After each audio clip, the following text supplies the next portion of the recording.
Salut à tous, j'espère que vous allez bien. Je pense que vous commencez à avoir l'habitude avec les vidéos retour d'expérience. Là, on termine notre road trip de 17 jours sur la côte est de l'Australie. Donc on est parti de Cairns où on était à Nelpix et pour arriver jusqu'à Brisbane. Et le but de cette vidéo, c'est de vous faire un petit peu un retour d'expérience, vous expliquer un petit peu comment ça s'est passé, comment on s'est occupé pour le van, etc. Comment on a organisé le voyage entre guillemets. Comment on a organisé notre road trip en van en Australie d'une durée de 17 jours. Alors il faut savoir que quand vous voulez voyager en van en Australie, il y a deux possibilités qui s'offrent à vous. Soit vous pouvez acheter un van ou une voiture ou peu importe un moyen de locomotion, un véhicule, ou soit vous pouvez louer. Nous c'est ce qu'on a fait, on a loué donc un van pendant 17 jours. Pour vous donner une ordre d'idée, nous sur la location du van avec l'assurance comprise du van pour une durée de 17 jours, on a payé 700 $. 700 et quelques dollars, Voilà, 700 et quelques dollars avec l'assurance comprise. Donc oui, il nous arrive un pépin sur la route, etc. Donc ça dépendra vraiment de vous et du voyage que vous avez envie d'organiser, de votre budget aussi. Enfin, il y a plein d'éléments qui rentrent en compte. Mais en tout cas, sachez que vous pouvez soit acheter un van, soit vous pouvez aussi en louer un. C'est quelque chose qui se fait beaucoup. Il y a pas mal de compagnies sur lesquelles vous pouvez louer les vannes.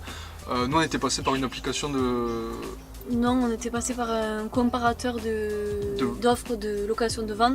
C'était Motorhome Republic. Motorhome Republic, donc encore une fois, vous vous en doutez, mais on vous mettra tous les liens dans la description si jamais vous désirez voyager en van en Australie, que ce soit par rapport à ce site de comparateur de prix. Il faut savoir que sur le site Motorhome Republic, il répertorie tous les sites de location. Et c'est assez simple quoi. Enfin, moi je trouve que c'était un site de comparateur très simple, un peu comme Rental Car pour les voitures quoi.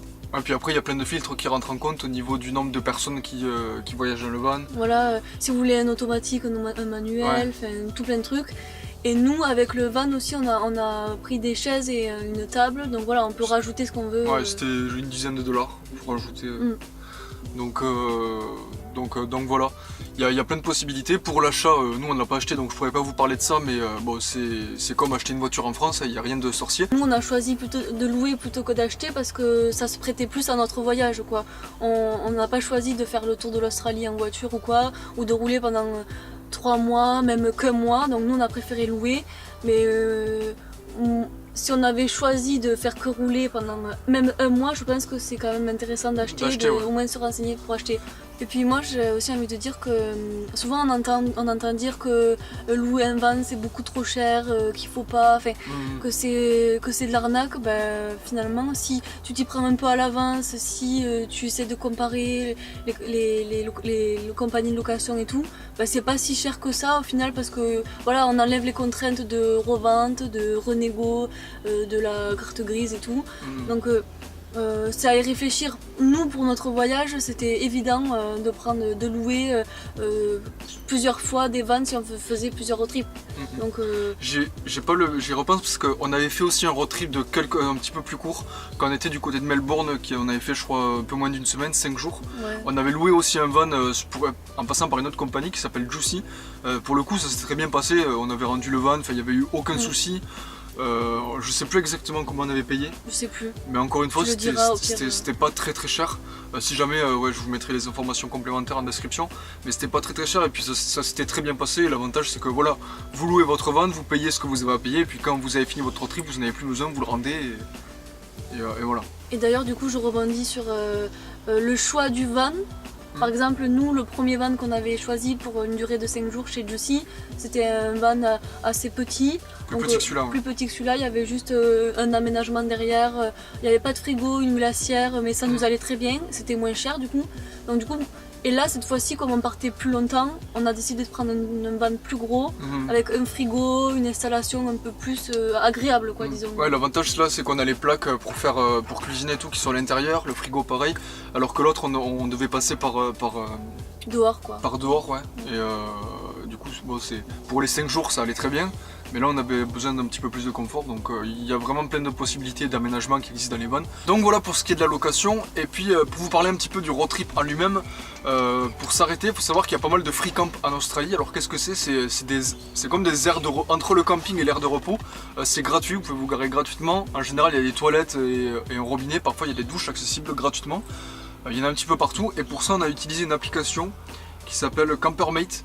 Donc ça permet en fait de répertorier tous les campings, que ce soit payant, low cost ils appellent ça, et puis les free camp. Et du coup c'est plutôt cool parce qu'au moins quand vous voyagez vous pouvez voir à quel endroit vous allez, vous pouvez cibler est-ce qu'il y a des campings à tel endroit, est-ce qu'il y a des free camp. Et il faut savoir que cette application elle est gratuite. Il en existe une autre, on se souvient plus du nom, qui est payante. Bon là c'est pas très cher non plus mais qui est payante.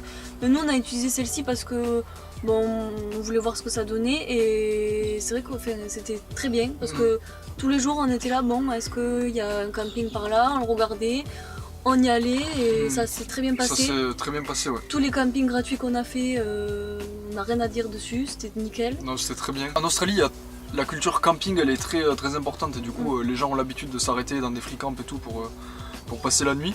Donc nous c'est ce qu'on a fait pendant quelques nuits et puis on a aussi pris des campings comme aujourd'hui où on est, camping payant. Et encore là on est dans un camping payant mais pas excessivement cher quoi. Là on a pris du powered site. Donc si tu avais l'électricité pour 20$. Ouais, c'est assez raisonnable quand même. Donc, Et aussi ce qui est bien avec cette application c'est que quelquefois vous avez des offres exceptionnelles. Donc par exemple, bon là il n'y en a pas aujourd'hui mais on a eu 2 offres exceptionnelles. Tu reçois une notification et ça te dit ben là il y a 15% de remise, 10% de remise, je sais plus. En fonction du l'endroit où t'es, ça te géolocalise et ça te dit.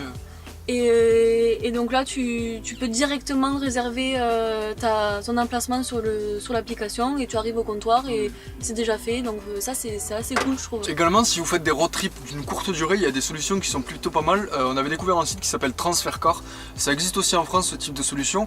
En fait le but c'est qu'une fois qu'une voiture ou un van, peu importe un véhicule a été amené à un point B, d'un point A à un point B, vous récupérez le véhicule et puis vous devez le ramener au point A de manière soit gratuite, soit vraiment pas chère pour moins de 10€ ou 2 ou 3€. Même 1€ des fois. 1€ symbolique quoi.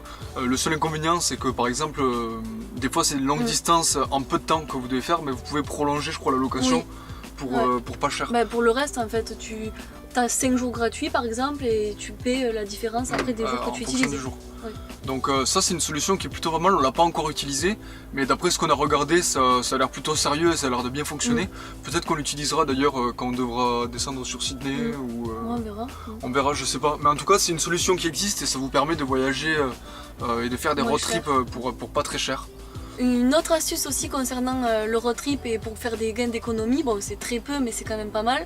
Vous savez l'essence c'est une dépense qui est quand même assez importante. Nous on faisait le plein tous les 2-3 jours quasiment. Ouais, tous les 2-3 jours, on fait des distances énormes. Là par exemple Cairns-Brisbane c'est à peu près 1800 km donc il faut bien s'imaginer que l'essence a une partie importante de notre budget. Surtout que tous les vans ils roulent à l'essence en général, c'est pas au diesel quoi. Donc ça consomme c'est un gros véhicule et tout. Et on s'est rendu compte que sur les tickets de caisse, par exemple de Coles, de Woolworths, vous avez une remise si vous utilisez le ticket de caisse pour prendre de l'essence au sein de pour faire le plein dans les mêmes stations. Voilà, donc là je crois que c'était 4 centimes par litre. Bon, c'est pas grand chose, mais ça fait. C'est toujours ça. C'est toujours ça de prix. Et nous, je sais que nous on a gardé nos tickets de caisse et comme ça, à chaque fois qu'on allait faire le plein, on les utilisait. Ça peut paraître peu, mais sur un plein complet qui va vous coûter 70$, ça fait toujours 5 ou 10$ d'économiser. Donc c'est quand même. Donc voilà, ça c'est des petites astuces qu'on a découvert, qu'on n'avait jamais entendu, que j'avais jamais vu sur internet. Et c'est intéressant de partager ça je pense. Donc voilà. Donc si vous voulez faire des économies, il y a la relocation, les petits tips comme ça. Donc voilà un petit peu notre retour d'expérience par rapport à l'organisation d'une location de van, de road trip, etc. Je voulais aussi faire un petit point sur la vie en van et le road trip en lui-même. Il faut savoir que pendant un road trip, c'est cool, vous allez voir des paysages, des choses magnifiques, etc. Mais il y a des journées où vous allez faire que rouler. Nous on a fait 1 ou 2 journées où on a fait 5 ou 6 heures de route dans la journée. Donc c'est assez monotone, les routes elles sont un petit peu, c'est toujours des grosses lignes droites comme on peut s'imaginer, comme on peut voir un petit peu aux États-Unis et tout, c'est un petit peu pareil ici.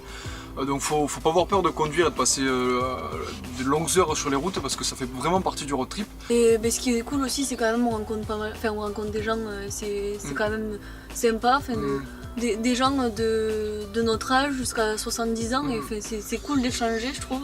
Parce que les campings ici sont super bien aménagés, il y a souvent des parties cuisine avec des plaques, des fours parfois, des grille-pains, des choses comme ça, des barbecues et tout, donc c'est cool parce qu'au moment du repas il y a à peu près tout le monde qui mange à la même heure et du coup on voit qu'il y a plein de gens qui viennent soit des Français, soit des Allemands, enfin il y a des gens d'un petit peu partout qui voyagent de la même manière en van, donc ça permet d'échanger et de voir qu'on n'est pas le seul à faire ce genre d'expérience et de road trip, donc c'est plutôt cool. Si vous venez en Australie et que vous faites pas de road trip, c'est dommage quoi. Ouais, c'est vraiment dommage. L'endroit pour propice à ça parce que il y a tout ce qu'il faut, il y a des campings, enfin franchement je n'ai jamais vu autant. J'en ai jamais vu autant. Enfin, il y en a beaucoup quoi. Enfin, je sais pas s'il y en a autant en France, je sais pas.